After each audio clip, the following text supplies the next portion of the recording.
Welcome to Gazal civil service academy. এই ভিডিওর মাধ্যমে আমি আবহবিকার ইউনিটটি থেকে বেছে বেছে 60টি এমসিকিউ প্রশ্ন আলোচনা করছি। তোমরা যারা এসএলএসটি জিওগ্রাফির জন্য প্রিপারেশন নিচ্ছ, এই ভিডিওটি অবশ্যই তাদের জন্য।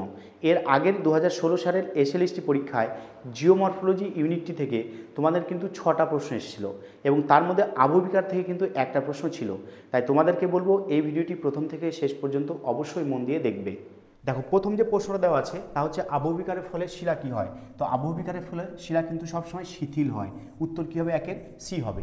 2 নম্বর প্রশ্ন আছে, দেখো কোন আবহবিকার প্রক্রিয়ায় শিলা পেঁয়াজের খোসার মতো খুলে যায়। আমরা ছোটোবেলা থেকেই পড়েছি একমাত্র স্বল্পমোচন প্রক্রিয়ায় ঠিক হয় শিলা কী হয় না, পেঁয়াজের খোসার মতো কিন্তু খুলে খুলে বেরিয়ে আসে এবং গোলাকার ভূমিরূপ তৈরি হয়। ওকে, এবং এটা কোন শিলায় হয়? এটা কিন্তু গ্রানাইট জাতীয় শিলাতে কিন্তু হয়। এটা একটা যান্ত্রিক আবহবিকার, মেনলি উষ্ণ এবং মরুভূমি অঞ্চলে এটা দেখা যায়। 3 নম্বর প্রশ্নটা আছে, দেখো সমসত্ব উল্লম্ব ও অনুভূমিক দারুণযুক্ত শিলায় কোন আবহবিকার ঘটে। এটার উত্তর কী হবে? প্রস্তরচায়ী খণ্ডীকরণ। এবং এই প্রস্তরচায়ী খণ্ডীকরণ কিন্তু ব্যাসল্ট জাতীয় শিলাতে কিন্তু ঘটে। ওকে, তাহলে প্রস্তরচায়ী খণ্ডীকরণ কোন শিলাতে ঘটে? এটা কিন্তু ব্যাসল্ট শিলাতে ঘটে। আচ্ছা, ফেলসেনমার্ক সৃষ্টি হয় কোথায়? মনে রাখবে তুষারের দ্বারা আবহবিকারের ফলে কিন্তু এই ফেলসেনমার্ক তৈরি হয়। এটা কি জিনিস বলছি? আবহবিকারের ফলে পর্বতের পাদদেশ যদি স্ক্রি বা ট্যালাস দ্বারা পূর্ণ হয় তখন সেটাকে কি বলা হবে? ফেলসেনমার্ক বলা হবে। ওকে, 5 নম্বর প্রশ্ন আছে, দেখো কাস্ট ভূমিরূপ যে আবহবিকার ফলে তৈরি হয়। তো কাস্ট ভূমিরূপ অঞ্চলে কি থাকে? চুনাপাথর থাকে, মানে ক্যালসিয়াম কার্বনেট থাকে। তো ক্যালসিয়াম কার্বনেটের সাথে কি হয়? যে একটা বিক্রিয়া হয়, সেটা হচ্ছে অঙ্গারযোজন বা কার্বনেশন। ওকে, তাহলে এটার উত্তর কী হবে? 5 অঙ্গারযোজন বা কার্বনেশন। 6 নম্বর প্রশ্ন আছে, দেখো হেমাটাইট থেকে লিমোনাইটের সৃষ্টি হয় কোন প্রক্রিয়ায়। মনে রাখবে হেমাটাইট যখন লিমোনাইটে পরিণত হয় সেটা কিন্তু জলযোজন প্রক্রিয়া হয়। আর জলযোজনের ইংলিশ কি? আর্দ্র বিশ্লেষণ। তো এই ক্ষেত্রে আরও দুটো উদাহরণ মনে রাখবে। মোট এই জলযোজনের ক্ষেত্রে 3টা উদাহরণ মনে রাখতে হবে। হচ্ছে হেমাটাইট কিসে পরিণত হয়? লিমোনাইটে। ঠিক আছে, একটা অ্যানহাইড্রাইট সৃষ্টি হয় জিপসামে এবং অলিভিন তৈরি হয় সারপেন্টাইনে। ওই 3টা উদাহরণ কিন্তু ভালো করে মনে রাখবে। ঠিক আছে। আচ্ছা, 7 নম্বর প্রশ্ন আছে, দেখো আবহবিকারের ফলে চূর্ণ বিচ্ছিন্ন শিলাখণ্ড মূল শিলার উপরে যে আস্তরণ তৈরি করে সেই আস্তরণটাকে কি বলা হয়? রেগুলিত বলা হয়। মনে রাখবে এই রেগুলিতের সাথেই যখন জৈব পদার্থ মিশে যাবে তখন সেটা কিন্তু তৈরি হবে মাটি। ওকে, তাহলে রেগুলিতের সাথে জৈব পদার্থ না মিশলে কিন্তু কখনো মাটি তৈরি হবে না। 8 নম্বর প্রশ্ন আছে, দেখো হিউমিক অ্যাসিড তৈরি হতে ভূমিকা বেশি গুরুত্বপূর্ণ কার। মনে রাখবে হিউমিক অ্যাসিড তৈরির ক্ষেত্রে কিন্তু উদ্ভিদের ভূমিকাটা বেশি গুরুত্বপূর্ণ। উদ্ভিদের শিকড় থেকে একটা অ্যাসিড নির্গত হয়, সেটা হচ্ছে হিউমিক অ্যাসিড, এবং সেই হিউমিক অ্যাসিড শিলার সাথে বিক্রিয়া করে শিলাটাকে বিয়োজিত করে। ওকে, আচ্ছা 9 নম্বর প্রশ্ন, শিলায় মরচে পড়ার প্রক্রিয়াটি হলো কি? আমরা সবাই জানি শিলায় মরচে পড়ে কী হয় না, জারণ প্রক্রিয়ায় তৈরি হয়। ওকে, জারণ প্রক্রিয়ায় কী হয় না, বায়ুমণ্ডলের অক্সিজেন এবং জলীয় বাষ্প যখন লৌহ গঠিত শিলার সাথে বিক্রিয়া করে লৌহটাকে কিন্তু দুর্বল করে দেয় বা ওই শিলাটাকে দুর্বল করে দেয়, সেটা হচ্ছে জারণ প্রক্রিয়া। ওকে, তাহলে মরচে পড়ে কোন প্রক্রিয়ায়? জারণ প্রক্রিয়া। আর এটা ইংলিশে কী বলা হয়? অক্সিডেশন প্রক্রিয়া এটাকে বলা হয়। ওকে, 10 নম্বর প্রশ্ন আছে, দেখো স্বল্পমোচন প্রক্রিয়ায় আবহবিকার ঘটে। ঠিক আছে, তাহলে স্বল্পমোচন প্রক্রিয়ায় আবহবিকার ঘটে কোন ধরনের? যান্ত্রিক না রাসায়নিক, না যান্ত্রিক আর রাসায়নিক উভয়, না জৈব পদ্ধতি। আমরা সবাই জানি যে স্বল্পমোচন মেনলি কি? যান্ত্রিক আবহবিকার, এবং এটা যান্ত্রিক আবহবিকারের মধ্যে উষ্ণতার পার্থক্যের জন্য কিন্তু যান্ত্রিক আবহবিকার। ওকে, এটা উষ্ণ এবং মরুভূমি অঞ্চলে দেখা যায়। 11 নম্বর প্রশ্ন আছে, দেখো আবহবিকারের অপর নাম কি? দেখো ক্ষয়ীভবন। ক্ষয়ীভবনটা কি? আবহবিকারজাত পদার্থগুলো যখন ক্ষয় হয়ে চলে যায় বিভিন্ন প্রাকৃতিক শক্তি দ্বারা, যেমন নদী, বায়ু, সমুদ্র তরঙ্গ, এইগুলো দ্বারা আবহবিকারজাত পদার্থ যখন ক্ষয় হয়ে চলে যাবে তখন সেটা বলবো ক্ষয়ীভবন। আচ্ছা, আর যখন আবহবিকারের অপর নাম বলেছে সেটা কী হবে? উত্তর বিচূর্ণী ভবন। অর্থাৎ আবহবিকার প্রক্রিয়ায় শিলা যান্ত্রিকভাবে চূর্ণ বিচূর্ণ হয়, তাই এটাকে বলছে বিচূর্ণী ভবন। আর সেই চূর্ণ বিচূর্ণ পদার্থটাকে বলা হয় রেগুলিত। আর ওই রেগুলিতটা যখন অপসারণ হয়ে চলে যায় সেটাকে বলবো ক্ষয়ীভবন। আর অপসারণের ক্ষেত্রে কোন কোন শক্তি কাজ করে? নদী হতে পারে, বায়ু হতে পারে, হিমবাহ হতে পারে। আর যখন ক্ষয় হয়ে চলে যাবে তখন জায়গাটা কি উন্মুক্ত হবে, সেটা হয়ে যাবে কি? নগ্নী ভবন। আর পুঞ্জিত ক্ষয়টা কি? বলছে পাহাড়ের ঢালু অঞ্চলে যখন আবহবিকারজাত পদার্থগুলো মাধ্যাকর্ষণ শক্তির টানে নিচের দিকে আস্তে আস্তে নেমে আসবে তখন সেটাকে বলবো পুঞ্জিত ক্ষয়। ওকে, 12 নম্বর প্রশ্ন বলছে চুনাপাথর প্লাস কার্বনিক অ্যাসিড সমান সমান কী হবে? মনে রাখবে চুনাপাথর প্লাস কার্বনিক অ্যাসিড, চুনাপাথর মানে হচ্ছে ক্যালসিয়াম। ঠিক আছে, ক্যালসিয়াম কার্বনেট। তাহলে ক্যালসিয়াম কার্বনেটের সাথে যখন কার্বনিক অ্যাসিড তৈরি হয়, অ্যাসিড মিক্সড হয়, তখন তৈরি হয় ক্যালসিয়াম বাইকার্বনেট। তখন কি তৈরি হয়? Calcium bicarbonate. এটার উত্তর হবে এ। এই ক্ষেত্রে একটা জিনিস মনে রাখবে ভালো করে, যে বাতাসে কি থাকে? বাতাসে থাকে জলীয় বাষ্প এবং বাতাসে থাকে কি? Carbon dioxide. এই দুটো মিশে তৈরি হয় মৃদু কার্বনিক অ্যাসিড H2CO3। ঠিক আছে, এটাকে আমরা কি বলবো, মৃদু কার্বনিক অ্যাসিড বলবো। এই মৃদু কার্বনিক অ্যাসিডটাই যখন আবার চুনাপাথর বা ক্যালসিয়াম কার্বনেটের সাথে যুক্ত হবে তখন বিক্রিয়া করে তৈরি করবে ক্যালসিয়াম বাইকার্বনেট। আর এই ক্যালসিয়াম বাইকার্বনেট সহজে জলে দ্রবীভূত হয় এবং সেটা সেই জায়গা থেকে অপসৃত হয়। ওকে, 13 নম্বর প্রশ্ন আছে দেখো, মৃত উদ্ভিদ ও প্রাণীর দেহাবশেষ পচন প্রক্রিয়ার মাধ্যমে হিউমাসে পরিণত হওয়াকে কি বলা হয়? মনে রাখবে, হিউমাসে পরিণত হওয়ার প্রক্রিয়াকে বলা হয় হিউমিফিকেশন। অর্থাৎ উদ্ভিদ ও প্রাণীর দেহাবশেষ যখন পচে যায়, পচাটাকে বলছে হিউমাস, আর ওই হিউমাস তৈরির পদার্থটাকে কি বলছে, হিউমিফিকেশন। ওকে, পর্জলাইজেশন কি না, পর্জল মাটি তৈরির প্রক্রিয়াকে বলা হয় পর্জলাইজেশন। শীতল আর্দ্র জলবায়ু অঞ্চলে কিন্তু বা পার্বত্য জলবায়ু অঞ্চলে পর্জল মাটি তৈরি হয়। আর পর্জল মাটিতে কিন্তু জৈব পদার্থ কিন্তু সবচেয়ে বেশি থাকে এবং এই পর্জল মাটির সাথেই হার্ড প্যান শব্দটা যুক্ত। পরীক্ষা আসতে পারে হার্ড প্যান কিসের সাথে যুক্ত, না পর্জল মাটির সাথে যুক্ত। আচ্ছা, ল্যাটারাইজেশনটা কি? এটা কিন্তু উষ্ণ আর্দ্র জলবায়ুতে প্রচুর বৃষ্টিপাতের ফলে ল্যাটারাইট মাটি তৈরির প্রক্রিয়াকে বলা হয় ল্যাটারাইজেশন। ওকে, এবং এর সাথে কি যুক্ত আছে? এর সাথে কিন্তু যুক্ত আছে ডিউরিক ক্রাস বা ড্রুরিক ক্রাস। ওকে, এবং হানিকম সয়েল বা মৌচাকের গর্তের মতো মাটির কথা যদি বলে তাহলে সেটার উত্তর হবে কিন্তু ল্যাটারাইজেশন। ঠিক আছে, তাহলে এই হলো 3টা অপশনের ব্যাখ্যা। আর এটার উত্তর কী হবে? হিউমিফিকেশন। আর হিউমিফিকেশনের ঠিক উল্টা প্রক্রিয়া কি? খনিজকরণ। ওকে, খনিজকরণ প্রক্রিয়াতে কি হয়? খনিজ পদার্থগুলো কিন্তু পুনরায় আবার প্রকৃতিতে ফিরে আসে, মানে খনিজ পদার্থের পুনরায় মৃত্তিকা বা প্রকৃতিতে ফিরে আসার প্রক্রিয়াটাকে বলা হয় খনিজকরণ প্রক্রিয়া। 14 নম্বর প্রশ্ন, বিচ্ছিন্ন ভবনের হার ও প্রকৃতির তারতম্য প্রধানত নির্ভর করে আঞ্চলিক কার উপরে? ঠিক আছে, মনে রাখবে বিচ্ছিন্ন ভবনের হার আর প্রকৃতি নির্ভর করে মেনলি জলবায়ুর উপরে, মানে জলবায়ু কেমন তার উপর ডিপেন্ড করছে সেখানকার আবহবিকার হারটা দ্রুত হবে না ধীরে ধীরে হবে। ওকে, 15 নম্বর প্রশ্ন আছে দেখো, মরু অঞ্চলে শিলা শব্দ করে ফেটে যায় যে প্রক্রিয়ায়? আমরা মরুভূমি অঞ্চলে মাঝে মাঝে বিকালের দিকে বন্দুক থেকে গুলি বের হওয়ার মতো আওয়াজ শুনতে পাই, সেটা হচ্ছে ক্ষুদ্রকণা বিস্ফোরণ। সেটার উত্তর কী হবে? ক্ষুদ্রকণা বিস্ফোরণ হবে ডি। এটা মেনলি কিন্তু বিষম জাতীয় শিলায় কিন্তু দেখা যায়, বিষম জাতীয় শিলায় দেখা যায়। তো কোন প্রকার? না গ্রানাইট। ওকে, তো গ্রানাইট এবং সেটা বিষম জাতীয় শিলা হলে সেখানে কিন্তু এই ক্ষুদ্রকণা বিস্ফোরণ প্রক্রিয়াটা দেখা যাবে, মেনলি মরুভূমি অঞ্চলে দেখা যায়। 16 নম্বর প্রশ্ন আছে দেখো, বলছে প্রস্তরচায় বিচ্ছিন্নকরণ ঘটে। ওকে, প্রস্তরচায় বিচ্ছিন্নকরণ ঘটে কোথায়? মেনলি হচ্ছে উষ্ণ এবং মরুভূমি অঞ্চলে এটা ঘটে থাকে। উত্তর কী হবে? সি, উষ্ণমরু জলবায়ু অঞ্চলে। 17 নম্বর, প্রস্তরচায় খণ্ডীকরণ প্রক্রিয়া প্রধানত কোন শিলায় ঘটে? তো 3টা জিনিস ভালো করে মনে রাখবে, একটা হচ্ছে স্বল্পমোচন, সেটা কিন্তু গ্রানাইট শিলায় হয়, এবং ক্ষুদ্রকণা বিস্ফোরণ সেটাও কিন্তু গ্রানাইট শিলাতে হয়। প্রস্তরচায় খণ্ডীকরণ যেটা, সেটা কিন্তু ব্যাসল্ট শিলাতে হয়, তবে কিছু কিছু ক্ষেত্রে গ্রানাইট শিলাতেও হয় বা উভয় ক্ষেত্রেই এটা হয়। তো এটার উত্তর আপাতত কী হবে? সি হবে, ব্যাসল্ট শিলা। 19 নম্বর প্রশ্ন আছে দেখো, স্বল্পমোচন প্রক্রিয়া যে শিলায় কার্যকর হয়ে থাকে তা হলো? তো স্বল্পমোচন একটু আগে বললাম কী হবে? না গ্রানাইট হবে। আচ্ছা, রাসায়নিক আবহবিকারের প্রাধান্য দেখা যায় কোথায়? তো রাসায়নিক আবহবিকারের প্রাধান্য দেখা যাবে কিন্তু উষ্ণ আর্দ্র জলবায়ু অঞ্চলে। ঠিক আছে, তাহলে উষ্ণ আর্দ্র অঞ্চলে কি দেখা যাবে? না রাসায়নিক আবহবিকারের প্রাধান্যটা দেখা যাবে।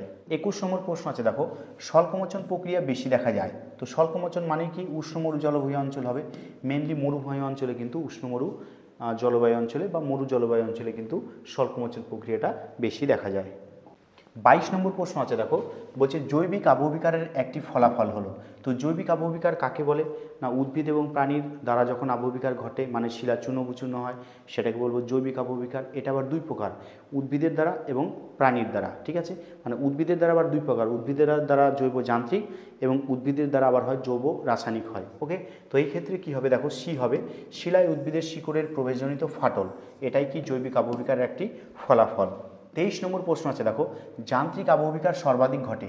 তো যান্ত্রিক আবহবিকার সর্বাধিক কোথায় ঘটে? মেনলি কিন্তু মরুভূমি অঞ্চলে হয়। 24 নম্বর, ক্ষুদ্রকণা বিস্ফোরণ ঘটে। তো ক্ষুদ্রকণা বিস্ফোরণ মেনলি মরুভূমিতে হবে।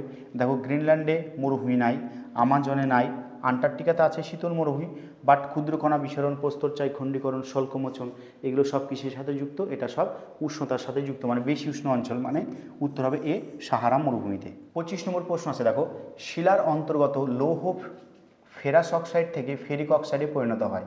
মনে রাখবে ফেরাস অক্সাইড থেকে ফেরিক অক্সাইডে পরিণত হয় মেনলি জারণ প্রক্রিয়ায় বা অক্সিডেশন প্রক্রিয়ায়। ওকে, 26 নম্বর প্রশ্ন আছে দেখো, জারণ প্রক্রিয়ায় শিলা মধ্যস্থ খনিজের সঙ্গে কি যুক্ত হয়? তো জারণ প্রক্রিয়া কি? বাতাসের অক্সিজেন এবং জলীয় বাষ্প দুটো মিক্সড হয় কিন্তু লোহার সাথে, এবং সেটা বিক্রিয়া করে মরিচা তৈরি করে। তো এটা কি হবে? জারণ প্রক্রিয়া। তাহলে শিলা মধ্যস্থ খনিজের সঙ্গে অ্যাকচুয়ালি জলও যুক্ত হয়, অক্সিজেনও যুক্ত হয়। তো এটার উত্তর হবে বি, অক্সিজেন। 27 নম্বর, মৃত্তিকা সৃষ্টির প্রথম পর্যায়ে কি তৈরি হয়?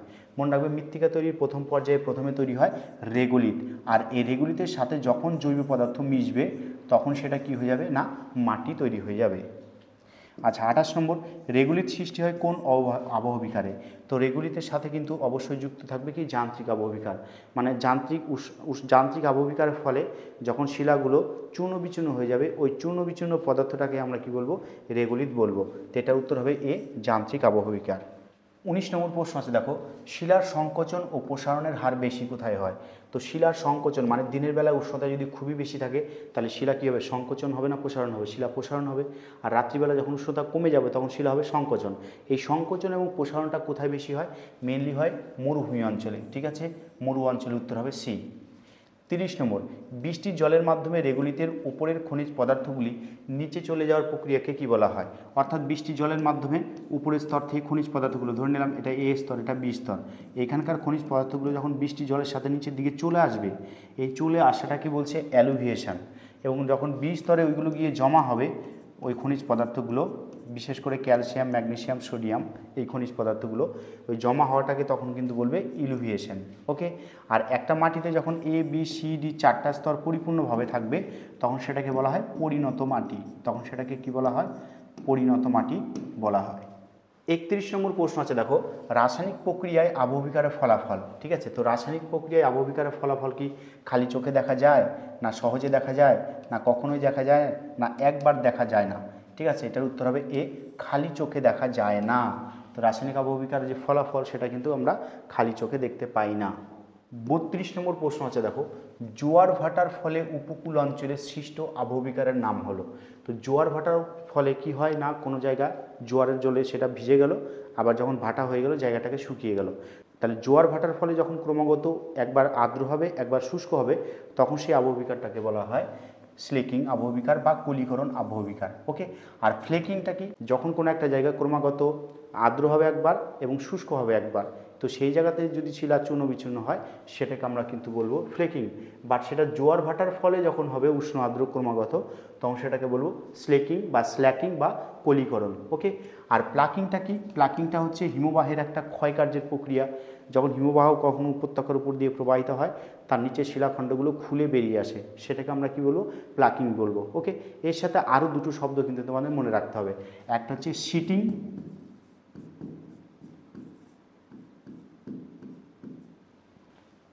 আর একটা হলো স্প্যালিং। তাহলে একটা সিটিং আর একটা কি? স্প্যালিং। এই কয়টা শব্দ কিন্তু ভালো করে মনে রাখতে হবে, স্প্যালিং। ঠিক আছে, দেখো সিটিংটা কি? যখন কোনো একটা জায়গায় অনেকটা লোড বা প্রেশার ছিল, কোনো কিছু ভারী জিনিস ছিল, সেই জায়গাটা যখন প্রেশার বা চাপটা মুক্ত হবে তখন শিলাস্তর যদি পাতলা পাত বা স্তরের আকারে খুলে বেরিয়ে আসে তখন সেটা বলবো সিটিং। ঠিক আছে। আর পাতলা স্তরের আকারে খুলে না বেরিয়ে এসে যদি শিলা চূর্ণ বিচূর্ণ হয় তখন সেটাকে বলবো স্প্যালিং। ঠিক আছে। তাহলে ভার লাঘবজনিত বা চাপ হ্রাসজনিত কারণে এই আবহবিকার হয়, একটা হচ্ছে সিটিং আর একটা হচ্ছে স্প্যালিং, মানে ভার কমে গেল বা চাপটা হ্রাস পেলো। ঠিক আছে, তারপরে শিলাস্তর যদি পাতলা পাতের মতো খুলে বেরিয়ে আসে সেটাকে বলবো সিটিং, আর যদি চূর্ণ বিচূর্ণ হয় সেটাকে বলবো আমরা স্প্যালিং। আর এদিকে কি পেলাম? স্লেকিং। স্লেকিং মানে হচ্ছে কলিকরণ। মেনলি এটা হচ্ছে শুষ্ক এবং আর্দ্র হবে, কিন্তু সেটা জোয়ার ভাটার ফলে হতে হবে। এবং অন্য যদি কোনো কারণে শুষ্ক এবং আর্দ্র হয় তখন সেটাকে বলবো আমরা ফ্লেকিং। 33 নম্বর প্রশ্ন, আবহবিকার ফলে আলগা শিলাচূর্ণকে কি বলা হয়? অবশ্যই সেটাকে বলা হয় রেগুলিত। ওকে। 34, আবহবিকারের আবহাওয়ার যে উপাদানটি ক্রিয়াশীল থাকে। তো আবহাওয়ার বিভিন্ন উপাদানগুলো তো আবহবিকারে সাহায্য করে, বাট কোন উপাদানটা? সেটা কিন্তু মেন হচ্ছে তাপমাত্রা বা উষ্ণতা। ওকে। 35 নম্বর প্রশ্ন আছে দেখো, কৃষ্ণ মৃত্তিকা তুলা উৎপাদনের জন্য অনুকূল কারণ কি? তো এটা মনে রাখবে, এর কিন্তু জল ধারণ ক্ষমতা বা আর্দ্রতা ধরে রাখার ক্ষমতাটা হচ্ছে বেশি, তাই এখানে কিন্তু তুলা উৎপাদন ভালো হয়। 36 নম্বর, আবহবিকারজাত পদার্থের স্থানান্তরকে কি বলা হয়? তো আবহবিকারজাত পদার্থগুলো যখন এক জায়গা থেকে আরেক জায়গায় চলে যাবে বিভিন্ন প্রাকৃতিক শক্তি দ্বারা, হতে পারে নদী, হতে পারে বায়ু, হতে পারে সমুদ্র তরঙ্গ, সেটাকে বলা হয় ক্ষয়ীভবন। ওকে। আচ্ছা, চারণজেব মাটিতে সাধারণত কি তৈরি হয়? চারণজেব মাটিতে কিন্তু তৃণভূমি তৈরি হয়, যেমন পেইরি তৃণভূমি অঞ্চল, স্টেপ তৃণভূমি অঞ্চল, সেইগুলোতে কি আছে? মেনলি চারণজেব কিন্তু মাটি আছে এবং সেখানে তৃণভূমি বিস্তার লাভ করেছে। 38 নম্বর আছে দেখো, টর সংগঠিত হয়। মনে রাখবে, টর সংগঠিত হয় যান্ত্রিক আবহবিকার। মরুভূমি অঞ্চলে যান্ত্রিক আবহবিকারের ফলে গ্রানাইট জাতীয় শিলা যখন চূর্ণ বিচূর্ণ হয়ে গোলাকৃতি হয় তখন সেটাকে বলা হয় টর।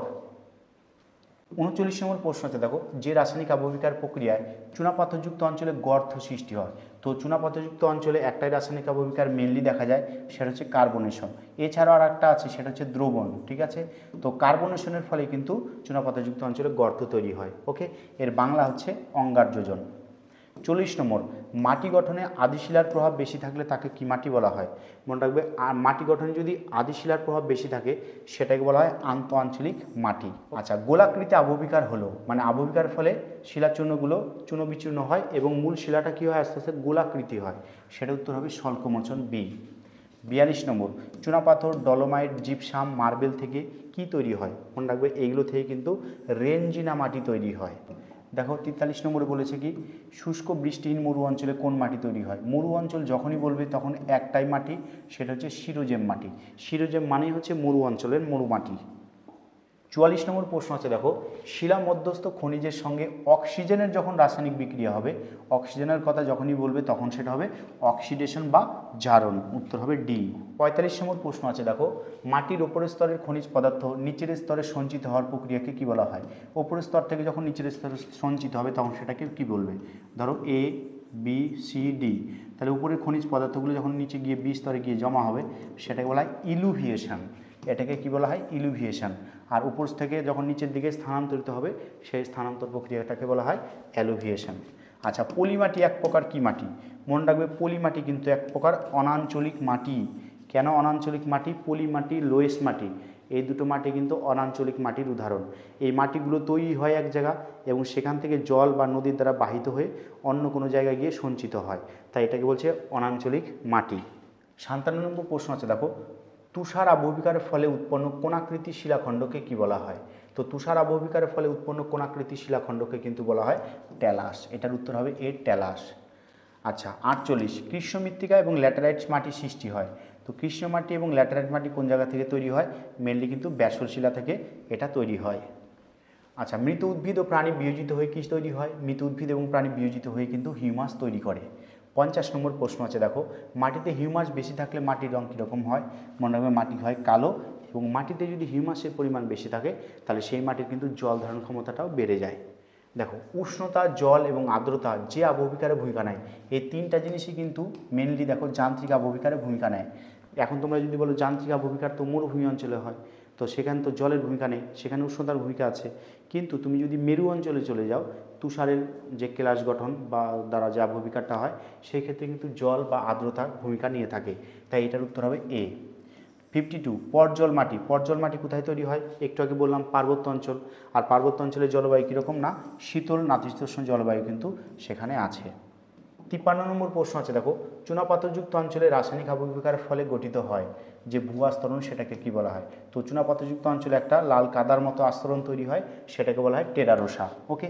54, আবহবিকার সৃষ্ট শিলাচূর্ণ পর্বতের পাদদেশে যদি অনুভূমিকভাবে সঞ্চিত হয় তখন তাকে বলা হয় ফেলসেন মার্গ। ওকে। 55 নম্বর প্রশ্ন আছে দেখো, ডুরিক্রাস সৃষ্টি হয়। ডুরিক্রাস কীভাবে তৈরি হয়? একটু আগেই বললাম, ডুরিক্রাস মেনলি ল্যাটেরাইট মাটি তৈরির প্রক্রিয়ার ক্ষেত্রে বা ল্যাটেরাইজেশন প্রক্রিয়ার সাথে যুক্ত, তাই এটার উত্তর হবে বি, ল্যাটেরাইট বা রাসায়নিক আবহবিকার। ওকে। বলছে পুঞ্জিত ক্ষয়ের প্রধান কারণ কি? ঠিক আছে, পুঞ্জিত ক্ষয়ের প্রধান কারণ কিন্তু মনে রাখবে মাধ্যাকর্ষণ শক্তি। পুঞ্জিত ক্ষয়ের প্রথম ব্যাখ্যা দেন কে? পুঞ্জিত ক্ষয় সম্পর্কে প্রথম ব্যাখ্যা দেন শার্প। 58, আবহবিকারের ইংরেজি প্রতিশব্দ ওয়েদারিং, এই কথাটি প্রথম কে উল্লেখ করেন? ওয়েদারিং কথাটি কিন্তু প্রথম উল্লেখ করেন জি.কে. গিলবার্ট। ওকে। দেখো 60 নম্বর প্রশ্ন এবং লাস্ট প্রশ্ন, যে মৃত্তিকার উপরিভাগ থেকে চাদরের ন্যায় মৃত্তিকার যদি অপসারণ হয় সেটাকে কি বলা হয়? শীট ক্ষয় বা শীট ইরোশন বলা হয়। এই গেল তোমাদের আবহবিকার ইউনিটটি থেকে বাছাই করা 60টি প্রশ্ন এবং তার সম্পূর্ণ উত্তর। তো তোমরা যারা প্রথম থেকে শেষ পর্যন্ত ছিলে তাদেরকে কিন্তু অসংখ্য ধন্যবাদ। এর পরের ভিডিও পাওয়ার জন্য চ্যানেলটিকে অবশ্যই সাবস্ক্রাইব করে রাখবে এবং বন্ধুবান্ধবীদের মধ্যে এই ভিডিওগুলোকে অবশ্যই একটু শেয়ার করবে।